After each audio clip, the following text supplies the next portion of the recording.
Hey guys, welcome back to my channel. I hope you guys are doing super well and have had a good week. Today's video is actually a follow-on from a video I did a few months ago talking about my copper IUD experience. I thought in this video I could run through some of the side effects because I'll be honest, I am struggling with a couple of them at the moment and I'm even considering having this removed. So I just thought I'd put it out there, particularly as I put an Instagram post out last week talking about this. It just kind of spurred me on to think, you know, I've already made a video talking about my experience, why not share kind of an update on how I'm feeling about it. I always think it's super important to gather as much information as possible before making a decision like this, whether it be that you're about to get it fitted or you're thinking about having it removed. So stay tuned, I'm gonna get straight into it. Okay, so the first side effect that I really want to address, and it's something I brought up in an Instagram post last week. If you're not following me over on Instagram, then please come and join me. I'd love to see you over there as well. But I was talking about the extent of my kind of cycle, if you like, because whilst it's normal in terms of it being sort of like the 28 to 30 days,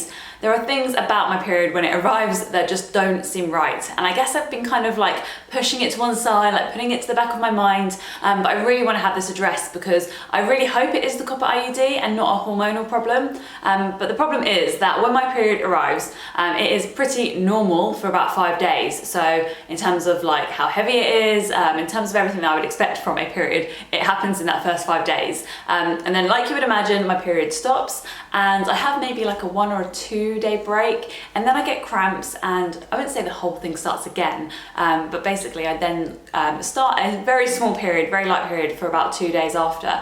And this just doesn't feel right. Like obviously this isn't what's normal. So when you finish your period, it's very rare that you'll find someone who will stop for 2 days and then start again. And I really believe that this is probably because of the copper IUD. And I don't know exactly why, and I need to have this checked out, but I just thought I'd put that out there because I don't know what else it could be, quite honestly. I did for a while think that maybe it was like something to do with my hormones. So I'm gonna have those tested and I'll make sure that that isn't the problem before I have this removed. But I just wanted to put that out there. I would really appreciate and really love if any of you are experiencing this side effect on the copper IUD to leave me a comment and let me know. Really trying to figure this out so maybe we can help each other. So the next side effect that I wanted to talk about is the severity of cramps, because I know period pain is not fun at the best of times, but since I've had the copper IUD fitted, I've noticed that the period cramps are pretty unreal. Like I'll go through months where they're okay, and I do think a lot of the time this is stress related, but I've been looking at my Flow app, which is essentially how I track my period. It's also great to put in symptoms so you can really understand your cycle, anything from cervical discharge all the way through to like your acne situation, like when you break out during the month. And this has been really insightful because I've really worked out that, you know, around ovulation is when I break out, and I tend to actually have the clearest skin when I'm on my period, and maybe sort of a week after. But really this is great because I've been able to track symptoms that I wouldn't have really noticed if I hadn't been logging them daily. But I have to say the one side effect that comes up every single month, and I've never noticed before, is the severity of period cramps and backache, because I won't just get them like during my period or the first couple of days of my period. They will probably be almost like a week before, and I know that that cannot be normal, and I know that that probably is the copper IUD. The only thing that I've actually managed to find to help this is a supplement that I have talked about maybe once before, and this is ashwagandha. And this is a herb that you take for like stress relief, which really works. I absolutely love this. And I discovered it when I was breaking out, I think it was a couple of months ago,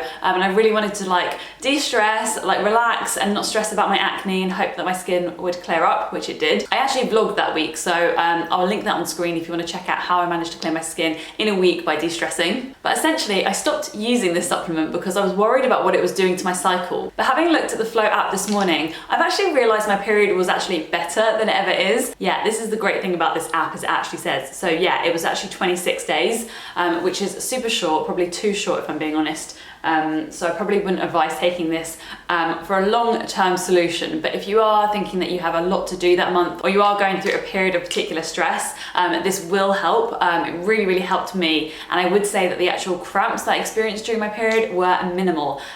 So I think that actually has something to do with the iodine involved in this. So it really helps your thyroid.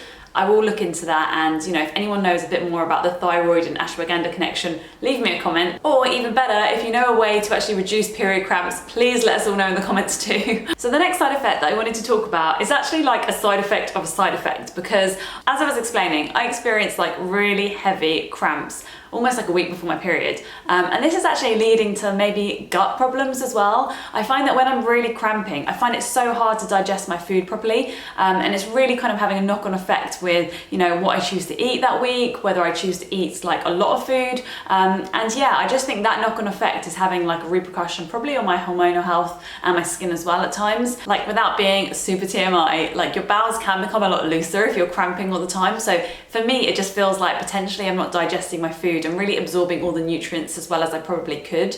I probably need to do some more research about this, but if anyone has experienced this as well, please leave it in the comments because I'm dying to find this out. I guess there is one big side effect that I should mention as well, and that is a positive one. I no longer have artificial hormones running through my body, which is obviously the end goal for me.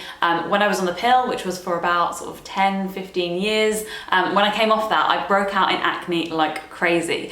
So I really wanted to avoid that happening again once I clear my skin up. So yeah, having something like the copper IUD for me is the safest option in terms of my hormonal health, which is why I had it put in the first place. I guess I'm now just worrying about some of these other side effects and working out if there's a way I can reduce or minimize those too. I'll actually link my video on screen which talks about my post-pill acne and how I managed to clear it up. So if you are someone who's struggling with that as well, then go and check out that video. Also, I upload videos every single Sunday talking about this, whether it be my hormonal health, my acne, and all those things that are related. So if that sounds like something you're interested in, then please hit the subscribe button and join me here each week. I would love to have you stick around. Please give this video a thumbs up or even a thumbs down if you didn't find it helpful. I'd love to know what you guys think and know what kind of videos you like to see. But until next time, guys, thank you so much for watching. I really hope you found this one helpful. Have a great week, and I will see you in my next one. Bye, guys.